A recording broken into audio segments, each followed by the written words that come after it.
This episode contains adult themes and is not appropriate for all audiences.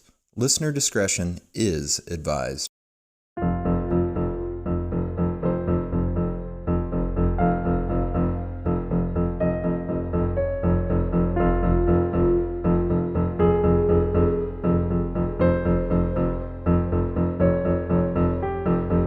Hello, the world.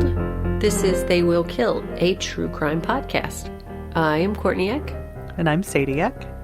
And Sadie just said to me, you ready to hear this fucked up story that ruined my life? So, that's what we have in store tonight, guys. Yeah, it's a doozy. I say that a lot, but... but they are. I mean, what else do you say? Yeah. I guess you say fucked up story that ruined my life. Yeah. Yep. It was one of those where after I was done with it, I was like, okay, I'm done with that. But your soul is not, and your bones and your mind, body, and spirit are not done with it, because it just kind of stays there, doesn't it? Yeah. Yes, it does. Yep. Well, let's give that gift to our listeners now. We're going to talk about Pete Lucas Moses Jr. and the polygamist cult leader murders. Oh, man. Wow. Mm-hmm.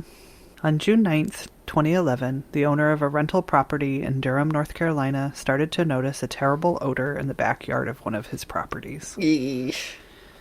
Thinking it was a blocked sewage pipe, he called plumbers to come take a look. When the plumbers started to dig up the backyard to find the source of the smell, they uncovered a large black garbage bag that had been buried in a shallow grave. Here we go. Inside the bag, they found what they thought might be human remains and immediately called 911. Uh-huh. They told the dispatcher, quote, "It was a horrible smell. We don't think it's an animal or nothing. It seems like it could possibly be another human." When police arrived, they confirmed the remains found were human, and as they searched the yard, they found another body buried in a shallow grave nearby.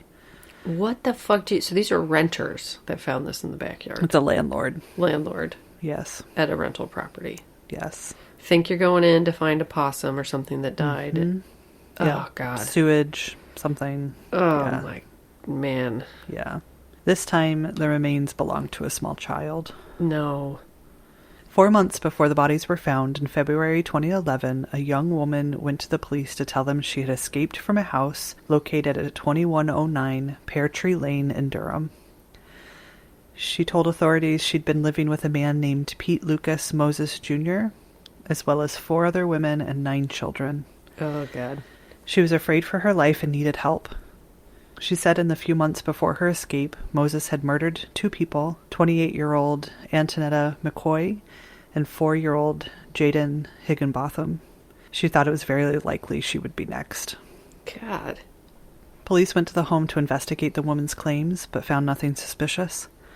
Without any evidence of murder, they left, but returned a few days later after learning a missing persons report had been filed for Antoinetta by her parents the month before. Mm-hmm. The women who lived there told police Moses had moved out and no longer lived with them, but when officers searched the house, they found him hiding in a bathroom cabinet. Oh, no. Get out of the cabinets. I know. When they asked Moses and the other women about Antoinetta and Jaden's whereabouts, they told contradictory stories. One woman said she didn't know what happened. Another said that Antoinetta planned to move in but didn't. And Moses said that Antoinetta got mad about money and left. When asked about the child, they denied his existence. Ugh. Police arrested Moses for kidnapping and assault charges, hoping to keep tabs on him while they continued their investigation. Real quick, I think it's hailing on my roof, so if it sounds like I'm in a dryer, it's just winter time. You didn't jump into the dryer real quick? It would probably be a good place to record for sound. And warmth, I'm always cold. Yeah. Detectives found Social Security records confirming Jaden did indeed exist. And after the police came to their home, Vania, who's Jaden's mom, sent an email to family members telling them that Jaden was fine and asking them to stop calling her. Wait, so after he was missing? Yes. So sort of all at the same time. Uh-huh. The family was wondering about Jaden. The detectives were searching to see, does this boy exist? So they're putting the pieces together. Uh-huh. So Jaden's... And she's like, he's fine, it's cool. Right. So But he's clearly not. Right. Right. She said the group was moving to the countryside to stock up on guns for a race war that would end the world. Cool. Quote, Casual. Great.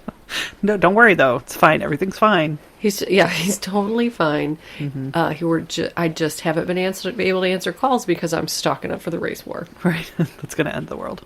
That's gonna right. And the apocalypse. Quote, everybody get off my ass. Jaden is fine. Everybody will find out that he's fine. Everybody will see him when the world ends in 2012. Yeah, if I got that message, I would just go on with my day. Yeah, relax. Oh, right. I forgot about the apocalypse. I forgot I was going to see them there. Yeah, it's fine. What We'll all be the there. fuck? I Oh my know. God. I know. Not long after these emails were sent, the bodies were found.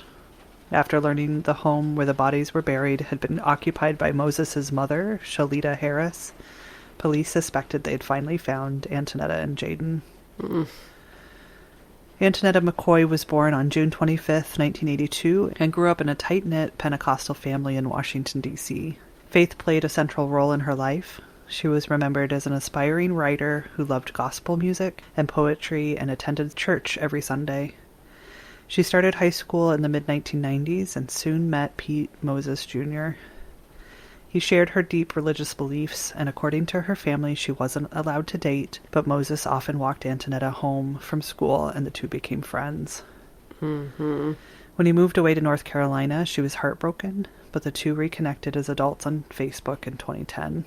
No, stay unconnected. I know.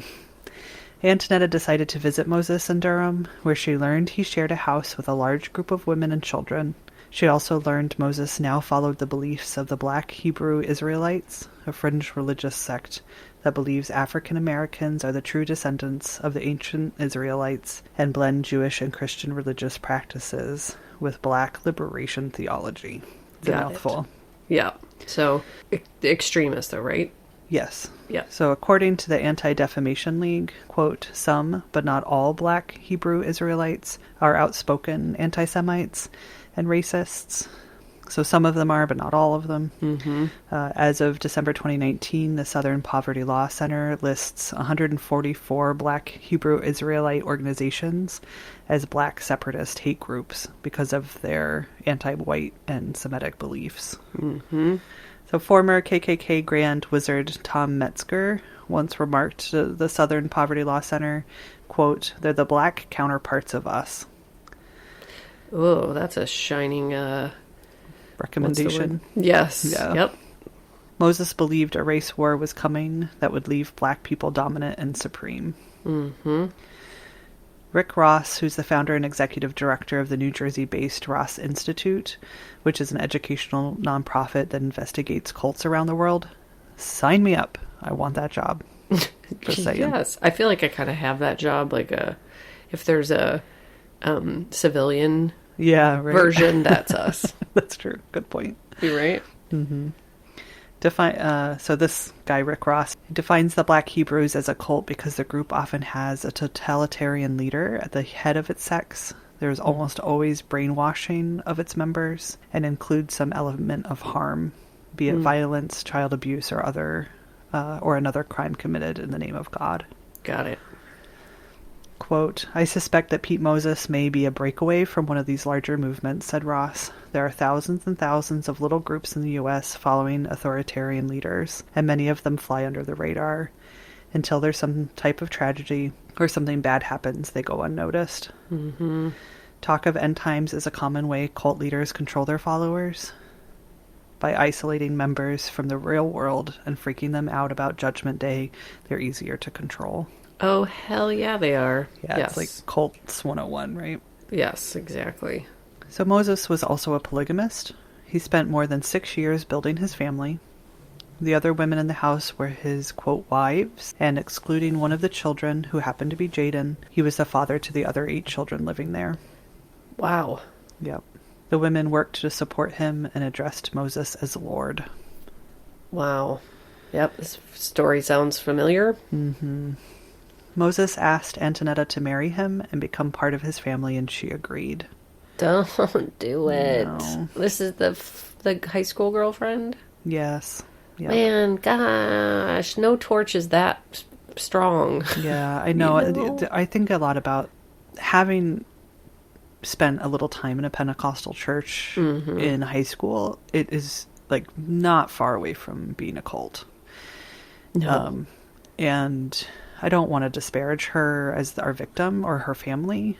But I keep thinking, as when I was looking at the story, that it doesn't surprise me that she saw this, like, what I would consider kind of extreme, strange religious behavior, and rather than running away, sort of being like, okay, because it's not that far off from what she grew up in, right? Believing in the apocalypse and Yeah, men being better than women and right, on and on. So yeah, no, absolutely. I just happened to watch a movie last night, a documentary about a case in Appalachia where a man was charged with murder or attempted murder by using a snake. Oh yeah, I watched. Yeah. I didn't finish it, but I watched the first half of it. Yeah. And that kind of thing. I mean, it's like not all Pentecostal. We've been to all kinds of Pentecostal churches, and some of them are a little bit more tame, and some of them are fucking just going for it, like speaking in tongues, handling snakes, all of it. Right. So yes, I can. Laura and I will be watching something, and it's, like Pentecostal or Southern Baptist, and she's just like, "What the fuck?" And I am so not fazed. Yep. This is how it is. So well, honestly, our time in the Pentecostal church, were you already out of the house? I was, but I did attend. That's really when I sat back and was like, all right, something isn't adding up here. Like, this doesn't, when I started realizing that maybe the Christian faith wasn't exactly where I belonged. Right. Was all thanks to the Pentecostals. Yeah. Because they were really judgmental, and anyway, extremist. Yeah. Yeah. Can be not all Pentecostals, right. guys. The church that I went to it was crazy. It was a lot. It was awful. It was awful. Okay, so and Antoinetta has agreed to marry Moses. Is where we left off. Yep. So her family said at first she enjoyed the big family and grew especially close to young Jaden. Moses managed to closely monitor and control his 5 wives. The women called one another sisters, studied the Bible together, and shared chores. They gave any money they earned to Moses, while he sat at home and, quote, brooded over his theology. Moses had one of the bedrooms to himself. His wives would take turns occupying the master suite with him. Mm-hmm. He expected them to bear his children and take care of the house. Birth control was prohibited. Yeesh. Things turned even darker when it became clear that Antoinetta was unable to become pregnant. Oh, no. In August of 2010, she told her sister that Moses had, quote, smacked her in the mouth with a gun and shot at her 3 times. No. She said that she was scared of him and the other members of his group, but stayed in the relationship. Ugh. She was afraid if she left, Moses would kill her. Yep. She even wrote diary entries begging, quote, Lord, not to take her life. Oh, no. God, what a nightmare. No. So here's a big old trigger warning for this. It's just gnarly. Okay. Violence against children. Skip ahead, a minute or 2 if you don't want to hear about it. In the months leading up to October 2010, Moses had become obsessed with the idea that 4-year-old Jaden was gay. Oh, no. Yep. He marked the little boy for death after he decided his father, Jaden's father, was also gay. Oh, my God. I know. So according to Moses, the only reason he would have left Jaden's mom was if he was homosexual. So he would have left her for her son being homosexual? No, he just decided that the dad was gay because he left God. Jaden's mom. They broke up or divorced. Oh, my God. And then he decided that Jaden was also gay because of this. Mm-hmm. Moses told Jaden's mother, Vania, to, quote, get rid of the child, but she did not. You're kidding. No. When Jaden struck another boy on his behind, Moses decided it was a sign of the child's homosexuality and decided to kill the boy himself.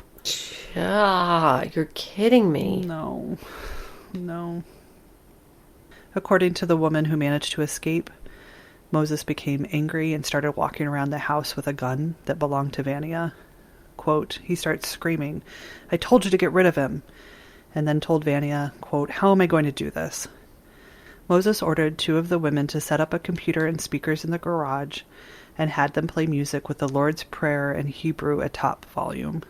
That's so fucked up. So fucked up. Moses then took a screaming Jaden in the garage and shut the door. Mm-mm. A few minutes later, the women heard a gunshot. When Moses came back into the room, he ordered the women to go clean up the mess. Oh, buddy. I know. Jaden had been shot once in the head. The women put Jaden's small body into a suitcase and then put the suitcase into the attic until Moses told them to move it when the smell got too strong. Oh my God. Yeah. Sorry. It's just... Yeah. Yeah. I don't know. I mean, I know why this one fucks me up so bad. It's just like, poor kid. Poor kid. Just nobody to take care of him from unrelenting, unnecessary, totally misguided fucking bullshit. In early December that year, Antoinetta returned to D.C. with Moses to pick up the last of her things. Yvonne, Antoinetta's mother, remembers coming home from church that day and being greeted by her daughter. Quote, "She opened the door and she literally jumped in my arms and gave me the biggest hug," Yvonne said. She said, "Ma, I love you." And I said, "I love you too, baby." Yvonne says Moses was there too, but he did not say much.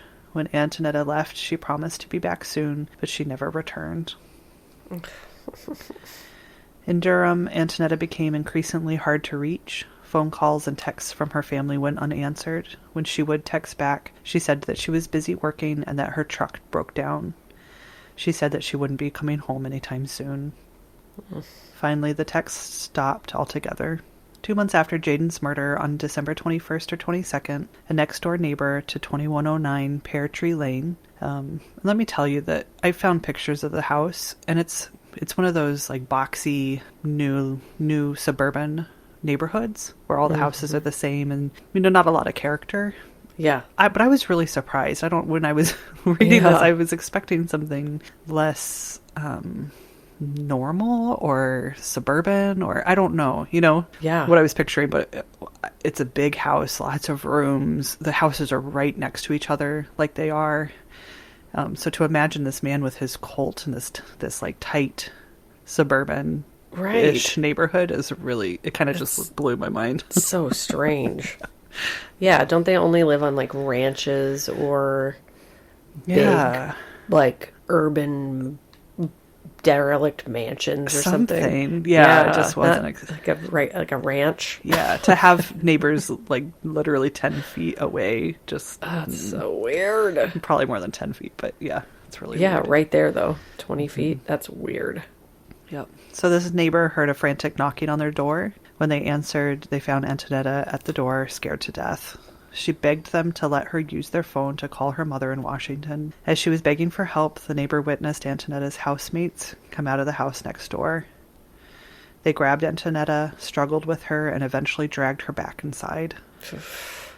The neighbor didn't call the police because they thought the house was a group home and that it was possible Antoinetta was, quote, mentally disturbed. No, just check anyway. Yes. It doesn't. Please. God. Check. Have them go check. Once they had her back inside, Moses beat Antoinetta throughout most of the day, with the women joining in for parts of it. Moses then tried to strangle her with an extension cord, but it wouldn't kill the poor woman. Oh, God.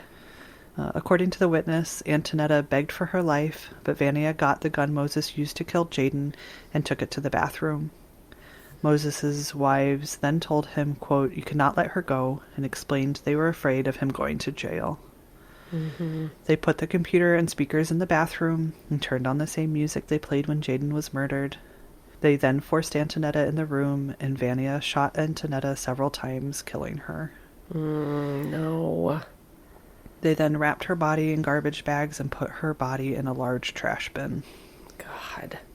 Is that fucked up enough for you? Yeah. Yes. Yep. No. Then... Oh, no. A few days later, the group threw a party. You know what they did at the party? No. They showed Antoinetta's body to several relatives, including his mother, his brother, and his sister. You're to Moses' mother, brother, and sister. fucking kidding me. Nope. They kept Antoinetta's body in the house for a few days before burying her and Jaden in Shalita's backyard. Oh. Once police found the grisly remains, they had enough to charge the group with murder. Arrest warrants were drawn up for Vania and the others involved with the murders. When they went to arrest the rest of the group, so Moses was still in jail. Yep. When they went to arrest the women, they found the house was empty. When they searched the house, they found spots of blood in the garage, a master bathroom. There were signs of, quote, overt cleaning throughout the house. And they also found a .22 caliber shell casing and dug a bullet out of the wall that had been patched over. Yeah.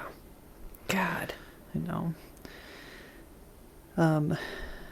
Durham investigators said they also found Moses' fingerprints on the tape securing the trash bag in which the bodies were buried. Without much trouble, police were able to find and arrest Vania and the other 2 women in the cult, as well as Moses' mother, brother, and sister. Moses' children were all put into foster care. Once they were safe, the children told authorities they feared that Moses would do to them, quote, what he did to Jaden. They were terrified of their father. And I get the impression, I couldn't find a lot about the children, the surviving children, but I get the impression they were all really very young. You know, this family kind of came together in a short amount of time. Yeah. So unless there was like information that I missed, which is entirely possible, of like older relationships or older children, I think the kids were all pretty little. Like under teen years. Yeah. God, poor kids. I know. Pete Lucas Moses Jr. was born on January 9th, 1984. He spent his early years in Durham before his family moved to Washington, D.C. Wait, so these guys, he's pretty young. Yeah. They're young, right? Because, it's just coming together. His high school girlfriend was born around the same time, a little younger than you. Mm-hmm. Yeah. Man, I don't know why all cult leaders have to be from the 70s. Yes, right? Like, I forget that they can still happen. Oh, wow. yeah. So he's like 36? Six? Wow. Yeah. Dang. He spent his early years in Durham before his family moved to Washington, D.C. He moved back to North Carolina after his parents' divorce in 2000. In 2004, Moses was arrested and charged with sexual abuse of a 12-year-old girl. He pled guilty to assault and got 2 years probation. John, please don't take me down this road. Please. There's not a lot of this. Okay, good. Luckily. But still, that's enough. Right there. That's plenty. Life in prison. Done. You know who gets 2 years probation? The guy with the cocaine. You know who does not? The fucking monster who rapes a 12-year-old girl. Rapes a 12-year-old. Yes, that's life in prison. God. Yep. The following year, he was arrested again for assault on his mother and younger brother and sister, but the charges were dropped. Oh my God. In 2006, Moses met a woman named Lavada Harris. The two began dating, and her family says she became very distant. They learned Moses was dating multiple women and told Lavada to leave him, but she wouldn't. She told them they didn't understand. The harder they pushed, the further she drifted from them. Her dad remembers when she'd come to visit, there would always be a van full of women and children waiting for her in the parking lot. What? In January 2007, Moses moved to Colorado with Lavada to be closer to his brother. It was there that he reconnected with an old friend, Vania Sisk. Vania was recently divorced and had a 1-year-old son, Jaden. She and Jaden quickly moved in with Moses, and she became one of his wives. Vania's family says they were worried about her and Jaden, but almost immediately she was cut off from her family, and it was difficult to get in touch with her. And this guy, all of these stories is like he would get the women and just immediately, I couldn't get a lot of information about his personality, but clearly he was controlling and highly manipulative and able to just like lock it down and like they do. Yeah. Prey on vulnerable people. Them. Yeah. Mm-hmm. God, it's the same story every time. Every time. Mm-hmm. We need to like make a children's book that's like How to stay out of a cult. You know what I mean? Like, Yes. it sounds like it's not even really joking, because Yes. you don't know you're being manipulated by a narcissist or a sociopath or a cult leader until you are. Yep, until you're out of it. Yes, usually. it's like in high school you need to go through a class that's like adjacent to civics and social studies and shit, that's just like how to spot a personality disorder and not fall prey to it, Yep. because Yep. it's just getting worse too with social media. Everybody's so vulnerable. Right. And he was going after, like, I didn't find any information that these women were, like, inherently bad or had a criminal history. I mean, Antoinetta was the epitome of, like, a good church girl. Right. And he managed to manipulate them so that one of them allowed for her son to be murdered. Right. And for them to stick up for him and insist that he kill Antoinetta to protect himself. And it's just like the level of delusion and whatever. Well, if you think you're doing it for God or a higher purpose, yeah. Yep. Ugh. It's so sad. So fucked up. A look at Vania's MySpace page at the time shows a woman who went from a hardworking single mom to a paranoid woman preparing for the end of the world. Her last few posts were, quote, "Fuck the world, bitch. I ain't here to stay." Wow. All right. And then 2 months later, quote, "Love is hate, bored as fuck." And the last post on our MySpace was, quote, "I just saw a big ass bumblebee. Ain't seen one of those in years. LOL." God. My favorite. Yeah. During these years, Moses spent his free time creating over 200 YouTube videos.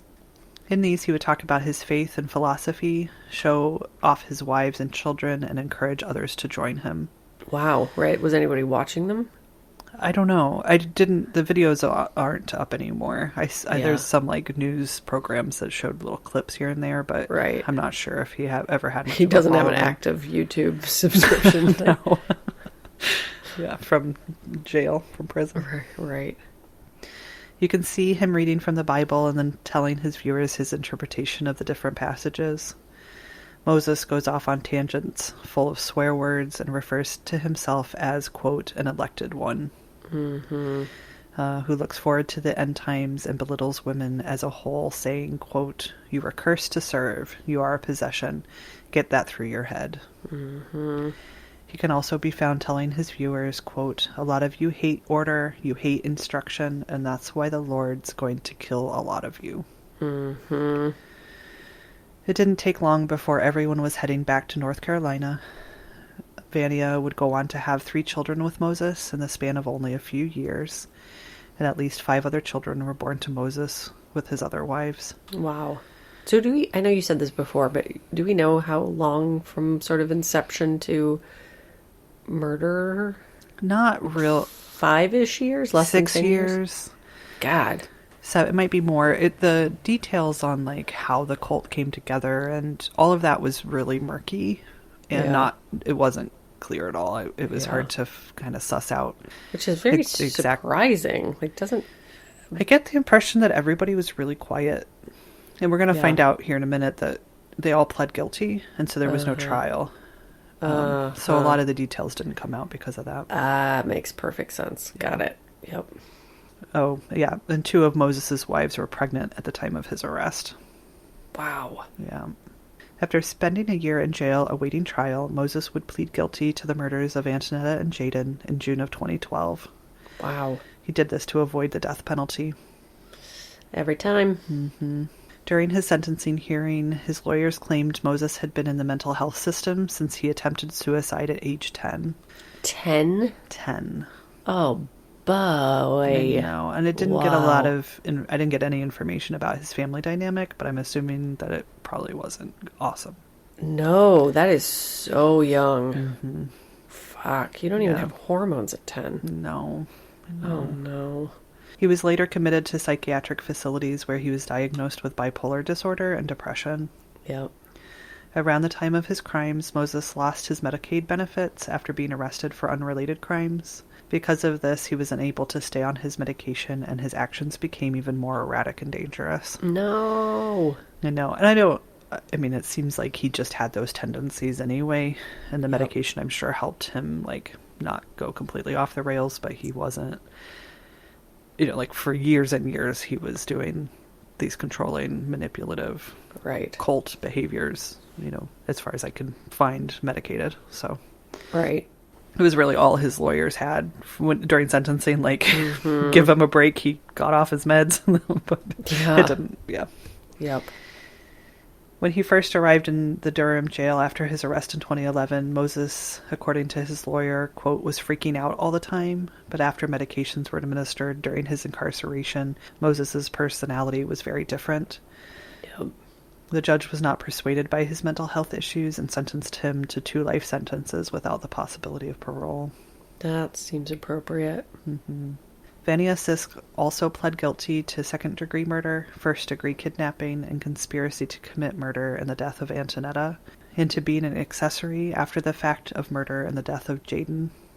She was sentenced to 30 years to life. Mm-hmm. Another of Moses's wives, LaRonda Renee Smith, was sentenced to 24 years for participating in the beating of Antoinetta and for helping to dispose of the bodies. During sentencing, Smith said, quote, "I'm really sorry. I just wish I would have been able to get out of that situation a long time ago, but I know I wasn't strong enough. I was by myself down there." She said that Antoinetta was her only friend in the sect, and she treated Smith's kids like they were her own.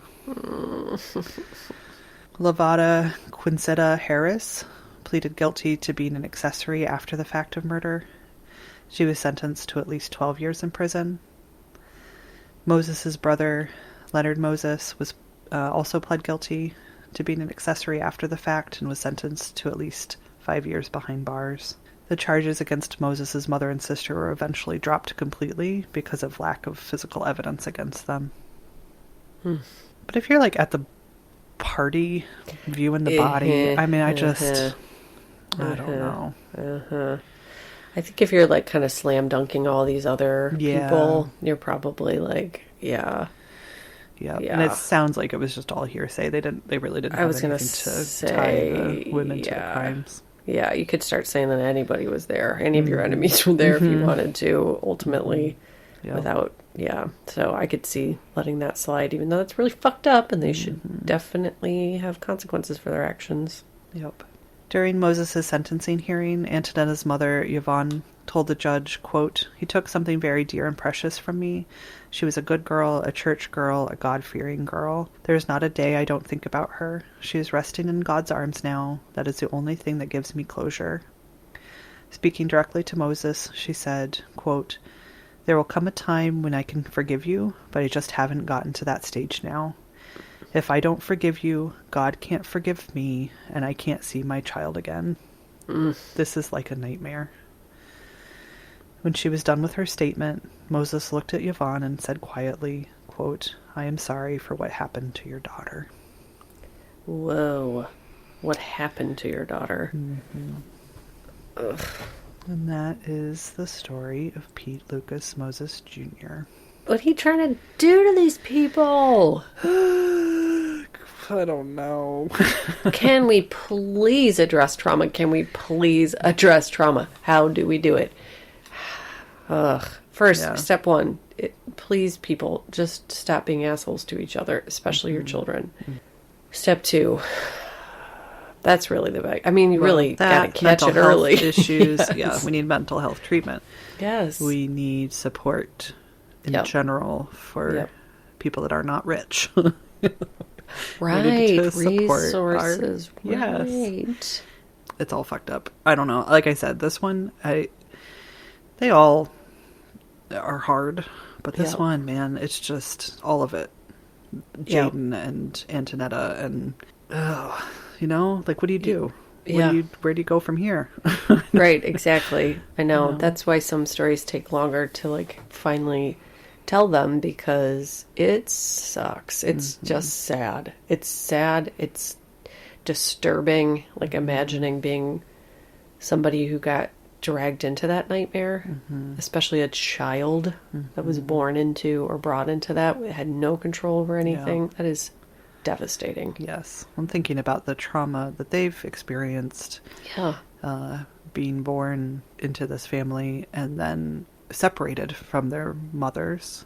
Ugh, I didn't even And think hopefully about that. hopefully they stay together as siblings, but probably not. Yep. And who is helping them? I hope Yep. and hope that they got help, but I doubt it. Right. I mean, I do say in the articles, the families of these women, there was multiple articles where they were like, we tried, we wanted them, Good. and we couldn't get them back, and we tried, and the more we tried, the further away they went. Right. So hopefully the children were able to go live with their families. Right. But I don't know. I couldn't find any information about that. On the additional stigma of having like polygamous parents and on and on and on and on and on and on. Oh, good job. Thanks for nothing. No, I'm so sorry. Oh my God. There you go. It's a lot of times I read a story and I'm like, I wonder why other podcasts haven't covered this very often. I understand why this one Right? hasn't been covered very often. Right. God. Oh, yeah. Well, I'm glad you covered it. Thanks. It's definitely one of those stories that needs to be told. And it's really weird that I have never heard of that before. Mm-hmm. Like, why do some cults get lots of attention? Probably because of the trial, right? Yeah, trial, and I mean, honestly, I just, they were all black, Right. and we The don't. media doesn't care if a bunch of Right. black people kill a bunch of black people. Right. And there was quite a bit of media attention. There was plenty of articles and stuff to read, but yeah, it didn't blow up. Right. And I think that's a big part of why. Like, every single person on the planet knows who Kyron Horman is. Right. And it's sad. That's so sad. Kyron Horman, that's sad. That's a sad story, but why do we care so much about him going missing? And And little not... Jaden was Yes. missing and nobody noticed. That's so weird. God, Yeah. people are weird. Yep. No. I love people so much, and I'm also just confounded and horrified simultaneously at all times. But as we've already determined, it's okay to be those things at the same time, right? Yes. Yep. Yep. So that's a real good example of that one. I also just can't help but feel a little bit of sympathy for, what's his name? Pete. Lucas Moses Mhm. Jr. When I hear that a little boy tried to kill himself at 10, that breaks my fucking heart. Yeah. I don't have sympathy for grown-up Pete, but I have a fuck ton of sympathy for baby Pete, because that sucks, man. That really sucks. Yes. Like, what kind of pain? How does a 10-year-old have enough pain in his body to... He doesn't want to live. No. Yeah. Yeah, no, that's fucking terrible. Yep. Okay. All well, right, well, most abrupt transition ever. I'm I just know. gonna rip the Band-Aid off. Good, because there's no other way to do it.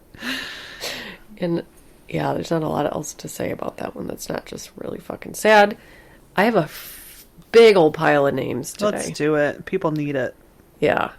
Yes, in general, and then especially after that sweet, sweet story. Okay, I have so many. It's really And 1, 2, 3, 4, 5 of these came from our mother. Oh. I'll start with those.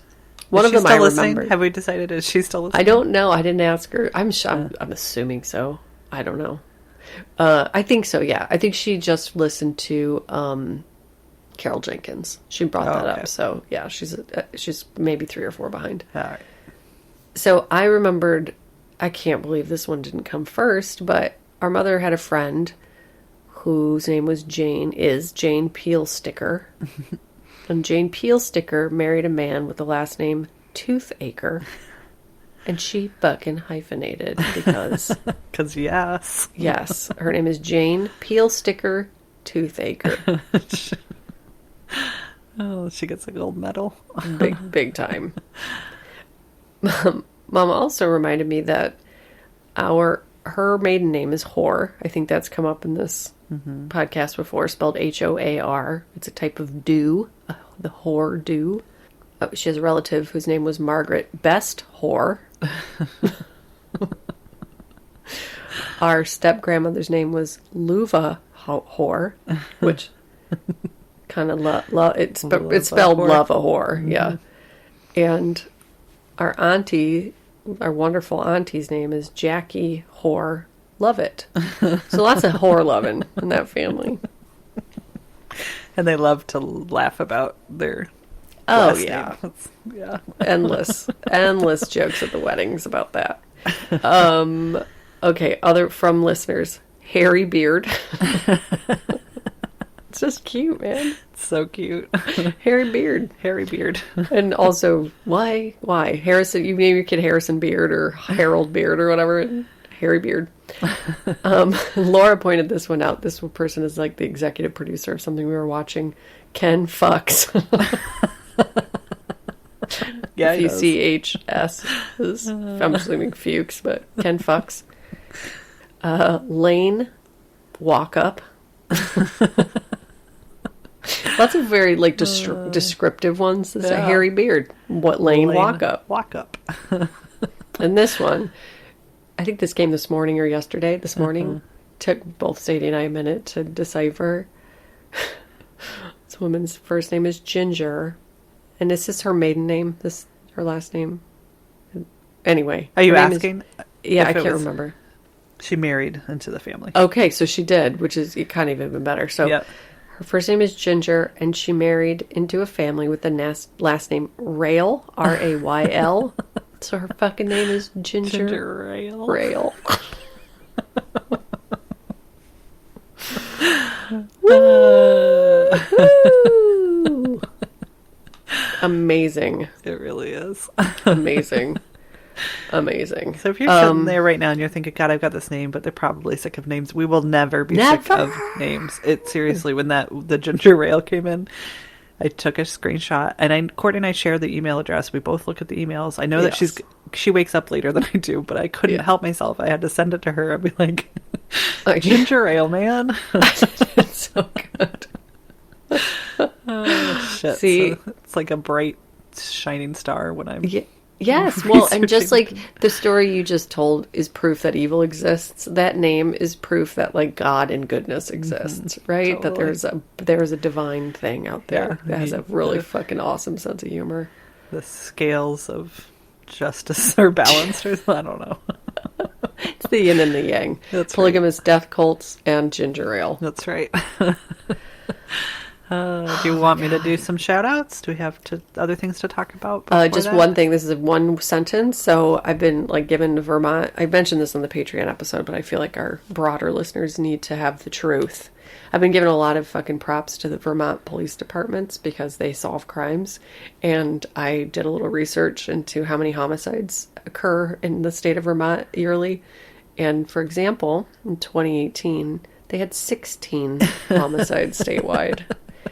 So, not to say that they aren't like the best and brightest up there, that they're not actually doing a really good job, because it does seem like they're doing very well with the information that they're presented, but they don't have a lot on their plates as far as homicides are concerned. So, it's easy to bring out the full troops. Fuck yeah, they're for dying each murder. for it. Yeah. Yes, they're very very well prepared. Yes, they are like they are ready to go. So, anyway, I would do a pretty good job if I only had to do it 16 times a year or once a year or whatever.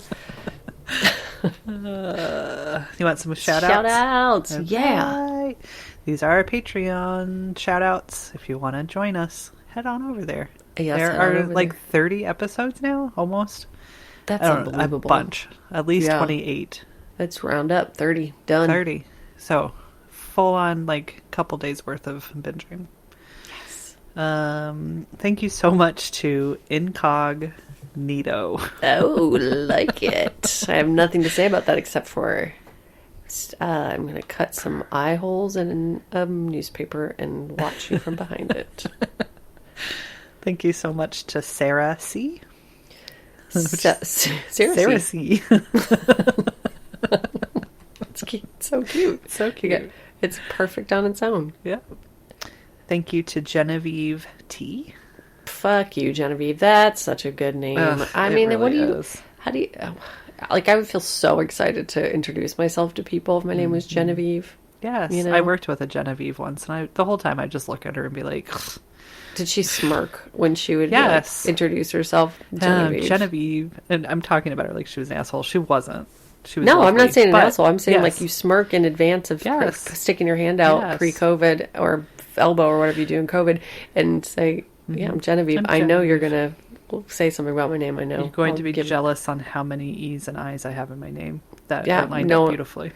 How long does it take a Genevieve to remember I before E rule for their own name? Well, there's only one I and a shit ton of E's, so Yeah, but where does it go? I don't before know. E except after V? I don't know. With the exception of Genevieve, where it's every other because I'm beautiful and better than you. That's how that rhyme goes. oh yeah, that's how you remember it. Put it wherever the fuck you want. Doesn't matter. I'm Genevieve. Fuck you. I have flaxen hair, probably. 100%. Last but not least, thank you so much to Nicole F. Yay, Nicole F. Nicole fucking rules. Yeah. I feel like I didn't give Sarah C enough Sarah C. attention. is, that's so funny. It is so funny. Sarah It's C. like heresy, but Exactly. with a sound. Right, exactly. And I've never probably used the word heresy, but I might try to find ways to use I it think it's moving forward because that's a to fun start. name to say. Yes. Just like Sarah C. It also is like Cersei from Game of Thrones. That's exactly what I thought of Yeah. first. Which was everyone's favorite. Well, There's just yeah. no two ways Not about only it. was she gorgeous, she was brutal as fuck. She's Smart. bad bitch. Ooh. Went through the shaming, came out on the other side. Yep, we love you, Sarah C. Yep, we do. All right. Fuck yeah. Anything Thank you else? guys. And no, Thank I don't you. think so. For our new president. Thank you for our new president, everybody. Thank you for our new Senate. And thank you for not traumatizing your children so that they grow up and traumatize other children and Yep. people and murder them. And fuck that. It's Yes. fucking bullshit. Yes. Yes, it is. Yeah. But yeah, otherwise, you can find us on Instagram, Facebook, and Twitter at They Will Kill. You can. Oh, hey. What? You know what today is? Twitter told me today. January 25th, 2021. Yeah, it's our 1-year Twitter anniversary. Oh, great. Good. No, Great. I know. I celebrated. I'm going to pop a bottle of Vouv. I'm going to put on a dress. I'm going to fucking... there's not... Do a line of cocaine. I don't know what you do on your Twitterversary. I don't know. There's nothing celebratory enough I know, to celebrate so your 1-year true. Twitter anniversary. Just gonna especially go, if you're scream us. on the road. Ah, it's my Twitter anniversary. Spin around in circles or something. I don't know. Yeah, fireworks show with... Yeah. Thank you, AJ Bergantz, for our music. Thank you so much for it. Please And- rate, review, subscribe. We got a really good review, and it really fucking made us happy. Yep. So, thank you. And please, Yes. everyone else, Do follow it. suit and be that person. It was probably Please. Genevieve. It was. Or Sarah C. Probably Sarah C. Now I feel bad because we're leaving other people out. It's probably all four or five of them. I can't remember how many. Incognito Nicole. Yep. F. It was one of them, I guarantee. Yeah, Nicole fucking rules at giving us reviews and being better than the rest of you who haven't given them to us yet. Right. Mhm. And remember, Oh, you know what I would really like to see more of in 2021? friends. I would love, yes, I would love to see my friends Yes. in person without Yes. without a mask and drinking alcohol in bars. Yes. No, I just think a lot about how everybody who is influential in this world is also gorgeous. And I would like to see more influential people who are just normal looking or ugly. Yes. You know what I mean? Yeah. Like, everyone's like, oh, I'm going to share this quote by this super insightful thing. Or like, we need to listen to this person. And then they're drop dead every time. Can we please listen to the voices of people who are regular looking or ugly? You know what I mean? Yes. Yeah, that'd be great. I don't know why we haven't, as a society, figured that out yet. That it's really funny that we only listen to gorgeous people. Have you met our society? I know, but you know what I mean? Yeah, It's like no, even on the totally. left, they're like, Oh, yeah. You have to be perfectly fucking styled, hot as hell, like, you know, etc. Like, you can't just be a regular kind of goofy person unless you're Bernie Sanders. I was going to say, that's why we have Bernie Sanders. It's true. And probably Bernie. I actually meant to look up Bernie the other day because he did come into my mind when I was thinking this thought, but was Bernie just like a foxy babe? He was, 100%. All right, I'm looking it up. I know I've seen a picture. You've seen those, like, his protest photos in the 60s. Yep, good point. Yeah, such a hot, like, has that kind of... Those glasses. Yep, nerdy sex appeal. Yes. I'm going to look at him right now. Yep. No, I don't want to look at his mittens. I already did. I know, so many times. Oh, yeah. Oh, yeah. Yep, I forgot about that. Like, pouty lip. Fuck you. See? Guys, please give me an average... Yeah, give me an average looking activist, like, legend, you know? Just... solid 4 on the hotness scale. Yeah. 3, 4. I know. Below average. I saw a picture of young Biden. Have you seen? Hot. Oh my god. I mean, that's not super surprising, but yeah. No. But it is surprising, like, kind of exactly how hot he is. Because he's still kind of hot, you know, in the old silver foxy way. Yeah. So his teeth. It's very teethy. But yeah. Please, can we listen to people who are average looking? Yeah. I mean, people listen to us. Well, why do you think I'm fucking advocating for this shit so hard? You know? Yeah. That's also why we do a podcast. Faceless. That's why our Patreon Zoom party is going to have everyone with their eyes closed. Oh, yeah, I forgot. And the people who start with their eyes open are slowly just going to close their eyes as we go along. Do we have a date for that yet, or what? I was going to bug Clint about it today, and then I got fucking shenangled with work, so no, I just have to figure out when my friend is visiting, and then we can set the date. Cause, all right. Well, nobody's listening to us anymore, so we love you guys. Thank you so much for listening. Thank you for everything. Good fucking bye. Goodbye. You are the best. That sounded angry. I'm not angry. I'm loving. I love you. Goodbye. Goodbye.